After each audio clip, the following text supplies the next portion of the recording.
सोचिष्टायां सदनिकरितव्याकृत्यमुक्ते गोदातस्यै नमैदमिदं भूय एवास्तु भूयः।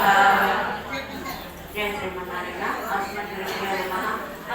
ఆరాధనంగా అది కలిగేది ఏం జరిగిందండి? మూడో పాత్రలో మోగి మంత్రంలో నిన్న నేను ఏం చెప్పాను? ఆ శ్రీమన్నారాయణ యొక్క పాదాల గురించి, హస్తాల గురించి, నామం గురించి చెప్పాను. పాదాల గురించి చెప్పినప్పుడు ఆ శ్రీమన్నారాయణ యొక్క పాదాలు ఎంత సౌకుమార్యంగా ఉంటాయో, ఎంత సుకుమారంగా ఉంటాయో అంటే కనుక ఆ లక్ష్మీదేవి ఎప్పుడు కూడా శ్రీమన్నారాయణ యొక్క పాద పద్మాలని అక్కడ సేవ చేస్తూ పాదాలను నొక్కుతూ ఉంటుంది కదా. నొక్కుతూ ఉన్నప్పుడు ఆ లక్ష్మీదేవి యొక్క చేతులతోటి శ్రీమన్నారాయణుడు యొక్క పాదాలు స్మరిస్తూ ఉన్నప్పుడు ఆ పాదాలన్నీ కూడా కందిపోతాయంట. ఎందుకంటే కనుక ఆ లక్ష్మీదేవి యొక్క చేతులు చాలా గరుగ్గా ఉంటాయంట.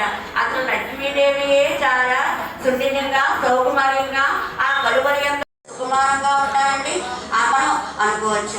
అలాంటి పాదాలను వామనావతారం ఎత్తి చెట్టు, పుట్ట, గట్టు, పర్వతాలు మొత్తం అంతా కూడా తన యొక్క పాదంతో ఈ లోకాన్ని అంతా కొలిచాడు. మరి లక్ష్మీదేవి యొక్క ముట్టుకుంటేనే పాదాలు కందిపోయిన ఆ పాదాలతోటి తన మొత్తం జగత్తంతా కొలిచినప్పుడు ఆ పాదాలు ఎంత శ్రమపడ్డాడండి స్వామి అంటే ఎందుకు శ్రమపడ్డాడు అంటే కనుక లోక కళ్యాణార్థం ఆ ఇంద్రుడు కోరాడు కాబట్టి రాజుని ఇవ్వడం కోసం బలిచక్రవర్తితోటి వామనావతారంలో ఉన్న వామనుడు 3 అడుగులలో ఉన్న అర్థం ఆచార్యులు 3 విషయాలు మనల్ని అర్థిస్తారంట.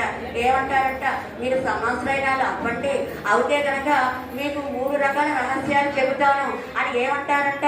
నాకు అవకాశం ఇవ్వండి అని అర్థిస్తారంట ఆచార్యులు. ఆ 3 రకాల విషయాలు అంటే 3 అడుగుల పాదాలు, ఇక్కడ 3 రకాల మంత్రాలు. అవి వైష్ణవ సాంప్రదాయంలో అందరికీ కూడా చాలా ముఖ్యమైనవి కదండి. అవే కదండి, అవి తిరుమంత్రము, ద్వైమంత్రము, ఆ చర్మశ్లోకము. ఈ 3 రకాలు కూడా ఆచార్యులు మనకి అర్థాన్ని వివరిస్తాను అని అర్థిస్తారంట.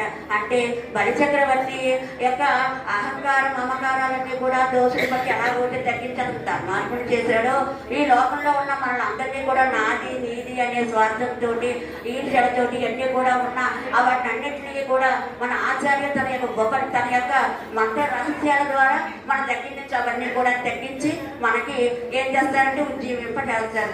అలా పూర్తులై